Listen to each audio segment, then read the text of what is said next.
Welcome to Aiya school of banking YouTube channel. இன்றைக்கி நம்ம பார்க்க போகிற முக்கியமான ஷார்ட்கட் என்ன அப்படின்னு பார்த்தீங்க அப்படின்னா ப்ராஃபிட் அண்ட் லாஸ். இங்கே ப்ராஃபிட் அண்ட் லாஸில் ஒரு முக்கியமான ஷார்ட்கட் சம்மு பார்க்க போகிறோம். சம் என்னன்னு நான் போர்டில் எழுதிக்க பாருங்க.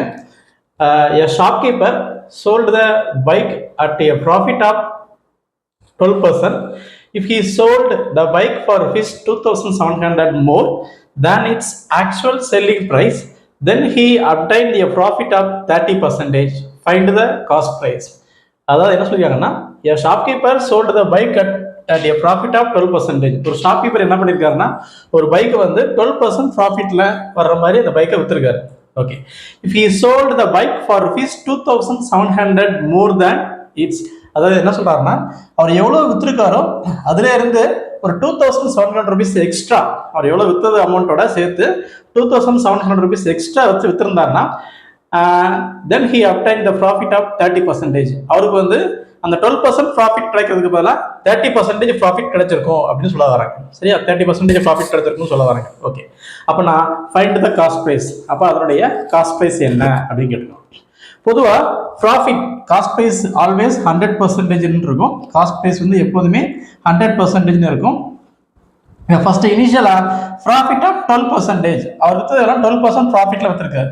12% ப்ராஃபிட்ல வித்தா என்ன இருக்கும்? 112%. சரியா, காஸ்ட் ப்ரைஸோட 12% ப்ராஃபிட் வந்துன்னா 112%. பட் அவர் வந்து இதோட 30% ப்ராஃபிட்ல வித்துருந்தாருனா, அப்போ 30% ப்ராஃபிட்னா 130%. 30% ப்ராஃபிட்னா 130%.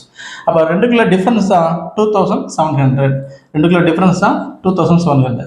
அதாவது 12% ப்ராஃபிட் பதிலாக 30% ப்ராஃபிட்ல வித்துருந்தாருன்னா அவருக்கு எக்ஸ்ட்ரா எவ்வளோ கிடைச்சிருக்குன்னா 2,700 rupees கிடைச்சிருக்கும் அப்படின்னு சொல்லியிருக்காங்க சம்மில். வேற ஒன்றும் இல்லை. ஓகே, அப்போ 130க்கும் 112க்கும் டிஃபரன்ஸ் என்னன்னு பார்த்தீங்கன்னா 18%. டிஃபரன்ஸ் வந்து 18%, which is equal to 2,700. Then நமக்கு தேவை what is the cost price. அப்போ 100% என்னன்னு கண்டுபிடிக்கணும். 100% என்னன்னு கண்டுபிடிக்கணும். அப்போ பார்த்தீங்கன்னா இங்கே டிவைடட் பை 9, இங்கேயும் டிவைடட் பை 9. அப்போ 9 டிவைட் பண்ண என்ன இருக்கும்? 2% இருக்கும். which is equal to இங்கேயும் டிவைட் பை 9 300.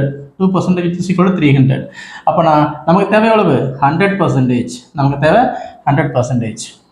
இங்கே 9 டிவைட் பண்ணீங்க அப்படின்னா 2% ஆகிடும். இங்கே 9 டிவைட் பண்ணால் 300 ஆகிடும். ஓகே, அப்போ 100% நமக்கு தேவை வேணும் அப்படின்னா, ஸோ இன்ட்டு 50 நீங்கள் மல்டிப்ளை பண்ணால் போதும் 100 ஆயிரும். இந்த 2வை 50 மல்டிப்ளை பண்ணால் 100 ஆயிரும். அப்போ இங்கேயும் 50 மல்டிப்ளை பண்ணால் we get the answer. That answer is 15,000. That answer is 15,000. அப்போ அதோடைய காஸ்ட் ப்ரைஸ் என்னன்னு பார்த்தீங்கன்னா 15,000 இஸ் த கரெக்ட் ஆன்சர். எப்போதுமே இதுக்கு ப்ராஃபிட், இது ப்ராஃபிட். இந்த மோர் ஆர் லெஸ்ன்னு வந்தாச்சு, இந்த மோர் ஆர் லெஸ்ன்னு வந்து வந்துச்சுன்னா 2%க்குள்ள டிஃப்ரென்ஸ் மட்டும் போட்டு 100% பார்த்தா போதும், அதை காஸ்ட் ப்ரைஸ் கிடைச்சிடும்.